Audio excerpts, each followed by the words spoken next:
नमस्कार, मी वैद्य Gajanan Wadje, MD Ayurved PhD scholar, Gurukripa Ayurved Pune आणि नांदेड।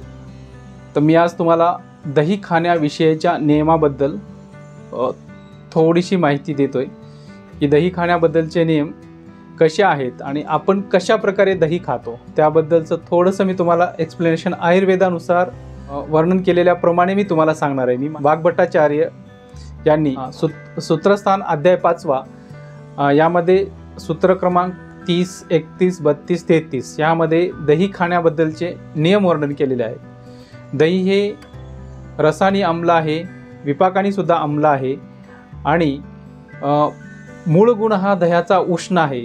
दही ज्यांना कोणाला मूळव्याधाचे आजार आहेत किंवा भगंदर आहे किंवा फिशर आहे अशा रुग्णांनी दही कधीच खाऊ नये, कारण का दही खाल्ल्यास आणखी आजार बळावतो, वाढतो। बऱ्यापैकी समाजात सांगितलं जाते की दही थंड आहे, दही उष्ण आहे, दही थंड नाही। दही फ्रीजमध्ये ठेवतो म्हणून ते थंड लागते, स्पर्शाने थंड आहे, खाल्लं असता शरीरात गेलं असता ते उष्ण आहे। तर यामध्ये दही कधी खाऊ नये? दही वसंत ऋतू, ग्रीष्म ऋतू आणि शरद ऋतू, म्हणजे वसंत ऋतू हिवाळा संपल्यानंतर उन्हाळ्याची सुरुवात होते त्या ऋतूमध्ये खायचं नाही, उन्हाळ्यात दही खायचं नाही आणि शरद ऋतूमध्ये दही हे पूर्णतः वर्ज्य आहे। दही रात्री खाऊ नये, हे अर्ध मुरलेलं दही खाऊ नये, म्हणजे दिवसा सकाळी लावलं आणि रात्री दही खाल्ले असं खाऊ नये। आणि दही कधी खावं तर दही हे वर्षा ऋतूत खाल्लं पाहिजे, हिवाळ्यात खाल्लं पाहिजे, म्हणजे शीत ऋतूत हेमंत ऋतूत दही खाल्लं पाहिजे।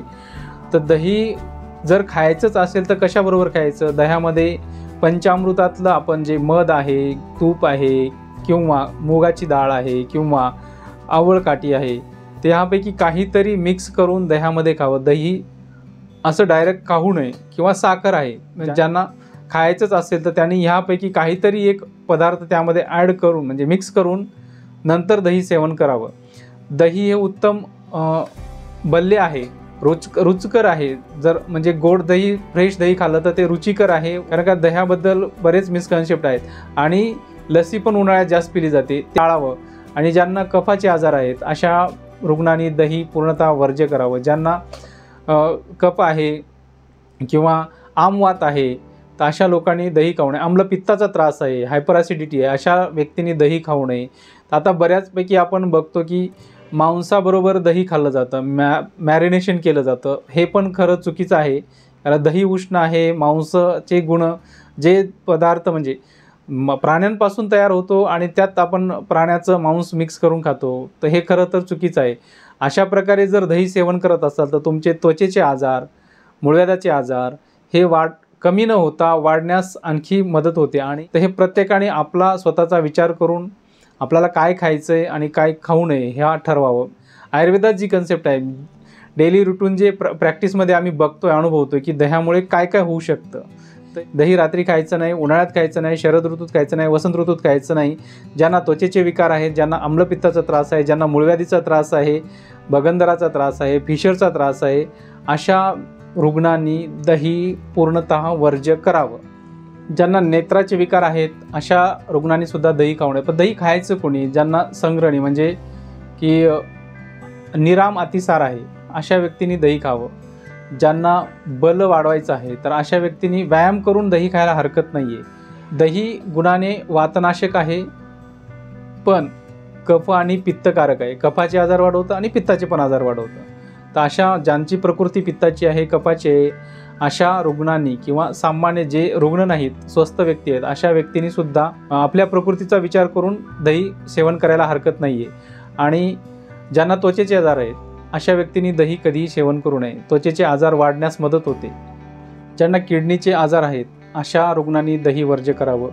ज्यांच्या पायावरती सूज येत असते ती कशामुळे येते त्याचं कारण शोधून दही खावं का नाही हे आपल्या आयुर्वेदिक तज्ज्ञांना विचारून त्याचं सेवन करावं। दही वर्ज्य आहे असं नाही, पण दह्याचे पण खाण्याचे नियम आहेत, ते जर तुम्ही नियम पाळून जर दही खालात तर तुम्हाला अपायकारक ठरणार नाही, ते उपायकारक होईल। जर नियम नाही बाळगले तर ते मात्र 100% अपायकारक ठरू शकतं। आयुर्वेदिक प्रॅक्टिसमध्ये जेव्हा प्रश्न विचारतो आम्ही क्वेश्चनरी रुग्णाला तेव्हा लक्षात येतं की पेशंटचा आहार काय, लाईफस्टाईल काय, पेशंट सकाळी उठल्यापासून संध्याकाळी झोपेपर्यंत काय काय करतो. तर अशा म्हणजे बऱ्याच रुग्णांमध्ये असं दिसून येतं की दह्याचं प्रमाण बऱ्यापैकी असतं. ते जरी बंद केलं तर त्यांचे आजार बऱ्यापैकी बंद होण्यास मदत होते. तुम्ही सर्व आहार घ्यायला हरकत नाही, पण तुमची तेवढी पचनशक्ती चांगली असली पाहिजे, तरच तुम्ही कुठल्याही प्रकारचा आहार घेऊ शकता. त्यासाठी पचनशक्ती चांगली करण्यासाठी व्यायाम केला पाहिजे, त्याबरोबर पंचकर्माची सांगड घातली पाहिजे. हे सगळं करत असते वेळेस मग तुम्ही सर्व प्रकारचा आहार योग्य आयुर्वेदिक वैद्यांकडनं समजून घेऊन त्या पद्धतीने जर सेवन केला तर तुम्ही कधीही आजारी पडणार नाहीत, किंवा जे काही आजार असतील ते लवकर बरे होण्यास मदत होईल. तर दही अशा प्रकारे सेवन करावं. धन्यवाद.